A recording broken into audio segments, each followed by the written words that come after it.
There was an urgent message from the sales department to the help desk. Some features of the sales support system used by sales employees have been unavailable since this morning, causing significant disruption to their work.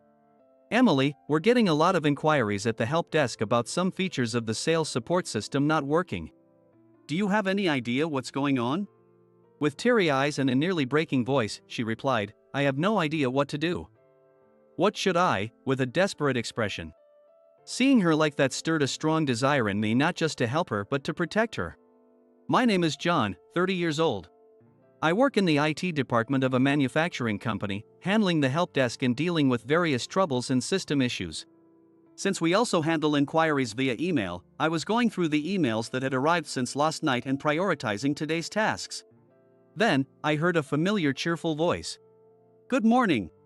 It was Emily, 25 years old. We work in the same IT department but on different tasks, so we haven't talked much. However, I vividly remember her introduction when she joined our department. Hi, nice to meet you. I'm Emily, and I'll be working here from today. I'm really bad at giving speeches. Oh, by the way, I'm into making small crafts with cement recently. Feel free to ask me about it. She was quite nervous, blushing while speaking with a bright smile. Emily, small cement crafts? Interesting. Her name and hobby made a strong impression.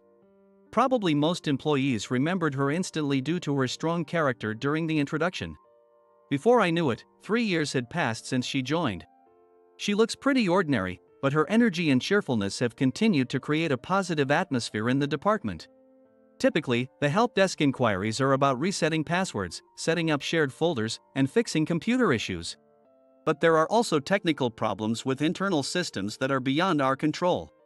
In such cases, we explain the situation to the system's operational team and pass on the issue. It might sound simple, but we need to determine how the issue occurred, whether it will recur, and if it's isolated to just one computer before passing it on. This preliminary diagnosis takes quite a bit of effort.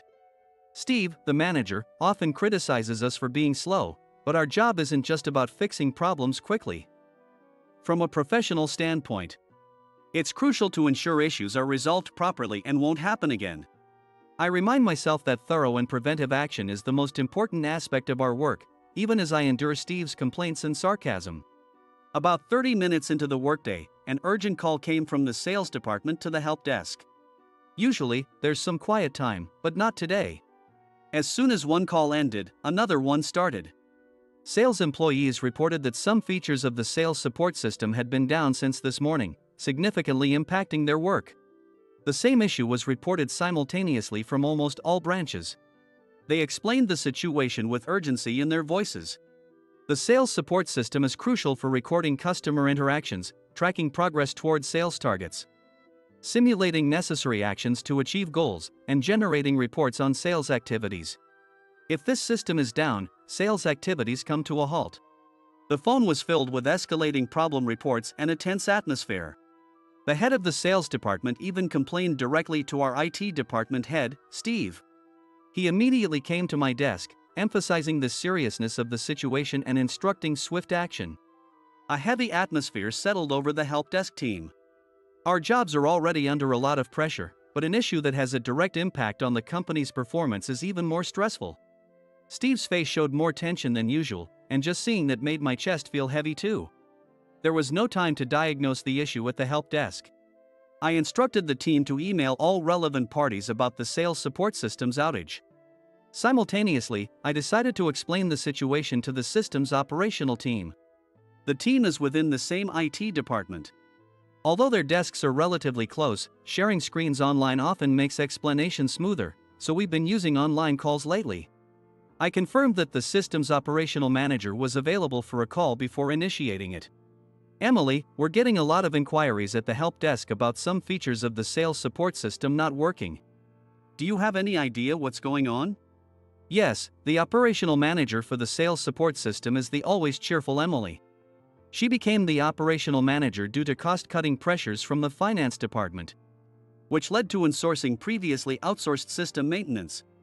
This insourcing saves costs but puts a significant burden on the employees. What? Really? I don't recall doing anything in particular. Which feature is it? She responded in a surprised tone. I shared my screen online and explained the feature in question to her. You're right, it's not working. But I haven't made any changes to this feature. Anyway, the help desk phones are ringing off the hook right now, so could you check the situation over there? I'll contact you as soon as we have more information.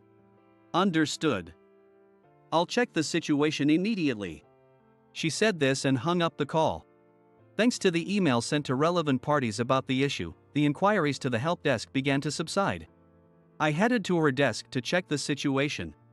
She was frantically flipping through the manual, trying to find some clue, but her face was gradually turning pale.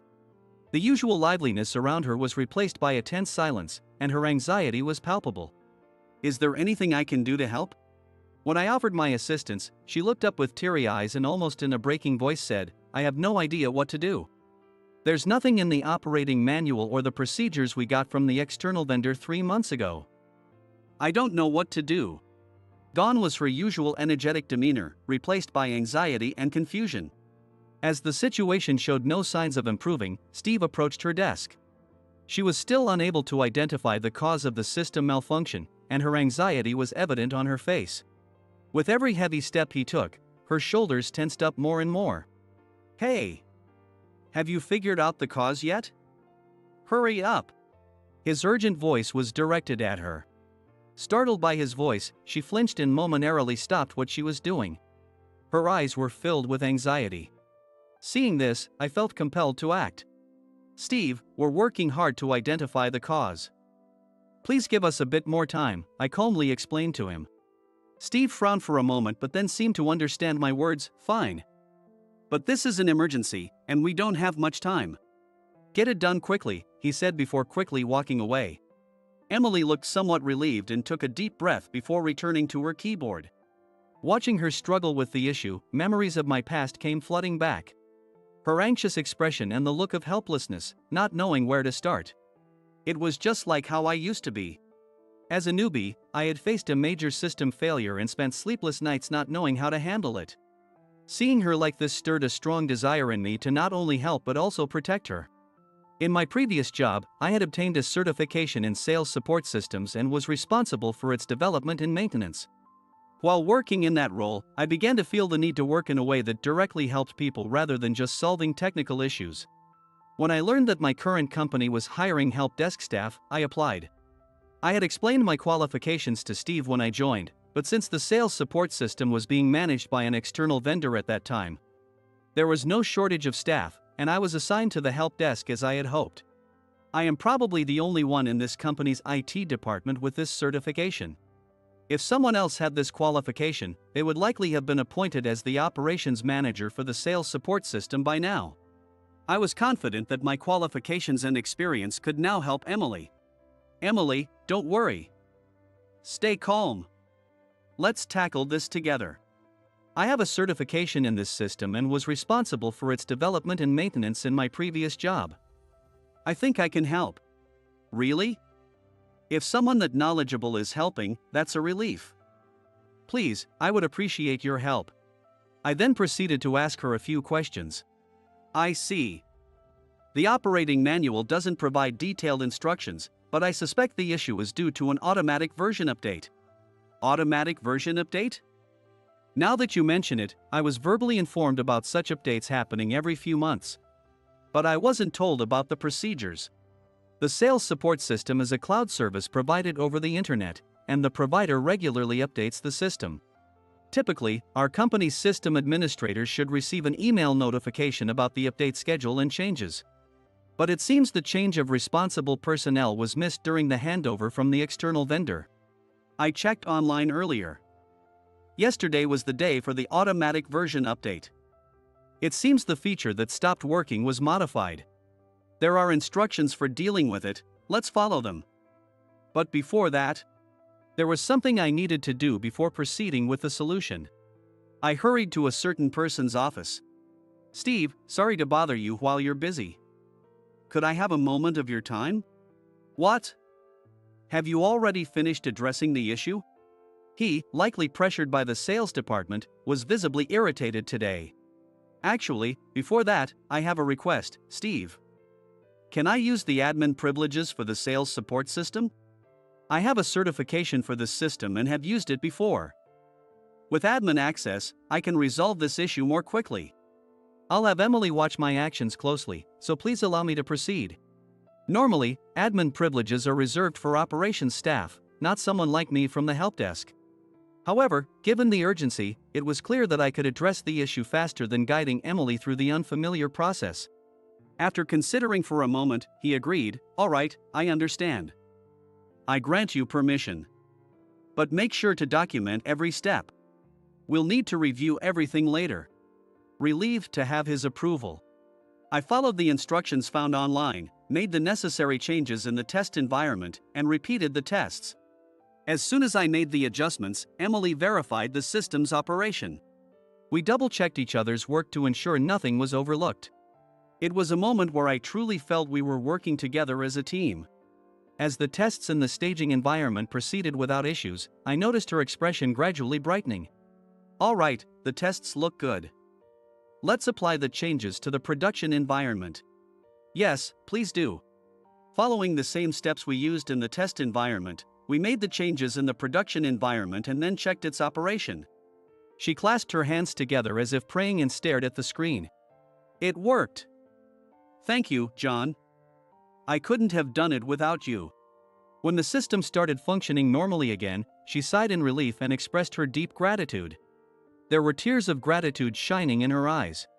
I then instructed the help desk team to notify all relevant parties about the system's recovery. After that, I went to see Steve again. "Steve, sorry for the wait. The system is back up and running, and we've informed all the relevant parties. Great job. So, did you figure out the cause?" He, who had been tense and frustrated all day, now showed a relieved expression and a hint of relaxation in his voice. "Yes, the issue was caused by the regular automatic version update of the sales support system. Normally, an email is sent to the admin before the update. It seems you should have received it, Steve." He looked puzzled, almost as if a question mark had appeared above his head. "Why would the email come to me and not to Emily?" His voice was tinged with confusion. "It seems there was a lapse during the change of responsible personnel. Ideally, you would have noticed the email," I added a bit cheekily. "Ah, right. Did you complete the change of the responsible personnel?" he asked, wiping the sweat from his forehead with a handkerchief. "Yes, I've updated it to Emily, so there shouldn't be any issues from now on." Noticing that it was past noon, I realized how much time had passed. After the work was done, Emily and I stood by the office window, talking for a while as we looked outside. At that moment, she said, "John, thank you so much for today. I don't think I could have resolved it on my own," with her usual bright smile. Her smile left a deep impression on me, and I was momentarily at a loss for words. I realized then that I was beginning to see her as more than just a colleague. From that day on, I felt our relationship began to change gradually. We started talking more, wanting to learn more about each other. Additionally, after resolving the sales support system issue, the atmosphere in the entire department seemed to change. Especially with Steve, there was a noticeable shift. The change began when he stopped me the next morning for a meeting. With a more relaxed expression than usual, he said, "John, you handled the issue well. I've re-evaluated your work." I never expected him, often critical of my slow responses, to praise my work. Feeling bold, I decided to share my thoughts with him. "Thank you. Steve, since we have the chance, I'd like to discuss a few things. The high volume of help desk inquiries is due to the poor quality of our internal systems. The help desk is indeed slow at times. But it's because we handle each issue carefully and thoroughly. The recent incident also resulted from ending the contract with external vendors and moving things in-house. We need to improve employee technical skills and strengthen our system." After thinking for a moment, he responded, "You're right, John. Could you present the issues with our internal systems from the help desk's perspective at the next meeting? Let's discuss how we can improve overall quality." Although I worried I might have been too blunt, his response was surprisingly positive, and he took my suggestions seriously. I had rarely voiced my opinions directly to him before. I had avoided proposing ideas to him, who was always pushing me to be faster. But he turned out to be someone who would listen and consider my suggestions. Reflecting on my past reticence, I resolved to propose any idea, no matter how small, without fear. As the staff's technical skills improved and the quality of our internal systems advanced, Emily began relying on me to learn various ways to handle the sales support system. Having overcome her first major trouble, her enthusiasm for improving her skills had only grown stronger. Although she had memorized the operations manual, I told her that wasn't enough. The operations manual covers the basics, but most real-life problems aren't in the manual. You need to learn how to find information and solve problems on your own, I advised her. Thanks to our increased conversations, I found it easier to talk to her casually. After hearing my advice, she began proactively researching external materials and asking questions on online forums, showing a strong will to learn. Watching her, I found myself increasingly drawn to her earnest and diligent attitude. She wasn't just waiting for instructions but was actively learning and striving to grow. Her perseverance in finding solutions to problems, never giving up, was inspiring and made teaching her a rewarding experience. 3 months passed, and together, Emily and I prepared for the next major event, the regular version update of the sales support system. Having gained experience from past troubles, we carefully executed each step to ensure a smooth update. We reviewed the changes and conducted pre-tests in the test environment. This time, the changes were minor, and there didn't appear to be any issues. On the day of the update, everything went as planned. The system was successfully updated to the new version, and we confirmed that everything was functioning normally in the production environment. At that moment, we exchanged relieved smiles. To celebrate the day's success, I invited her out for dinner. It seemed like a perfect opportunity to enjoy our mutual efforts and achievements. As night had fully fallen and the city lights faintly illuminated the streets, we headed to a nearby pub. The warm lights of the interior and the lively laughter of other patrons welcomed us. Although she usually claimed to have a low tolerance for alcohol, tonight was special, and she kept emptying her glass. As the evening progressed, her demeanor changed. Her cheeks flushed, and her speech became slightly slurred. Worried, I also felt relaxed by her bright and cheerful presence. In the midst of it all, she pulled out a small package and handed it to me. "Please open this." Her voice was filled with excitement. I took the package and carefully unwrapped it. Inside was a round object that looked like a simple plate. A plate? No, it's a trinket dish. It's my first time making a gift for someone. I made it out of cement for you, John. She said this shyly and began explaining the making process.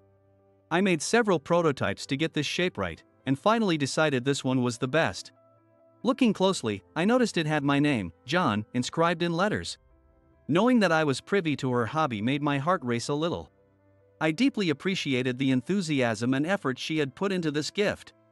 However, as the night went on, she became too drunk to stand, so I helped her out of the restaurant. As I put her in a taxi and we headed towards her home, she gently rested her forehead against the window. She pressed her forehead against the cold window, seemingly soothed by the coolness. As the city light streamed past, she smiled softly and said, "Oh, I'm so drunk. I'm sorry for getting so wasted. I enjoyed talking with you so much that I drank too much. I'm really sorry for being a bother." There was a hint of sweet embarrassment in her voice. Her endearing demeanor made me feel a surge of affection, and I found myself saying, "You're not a bother at all. You're adorable."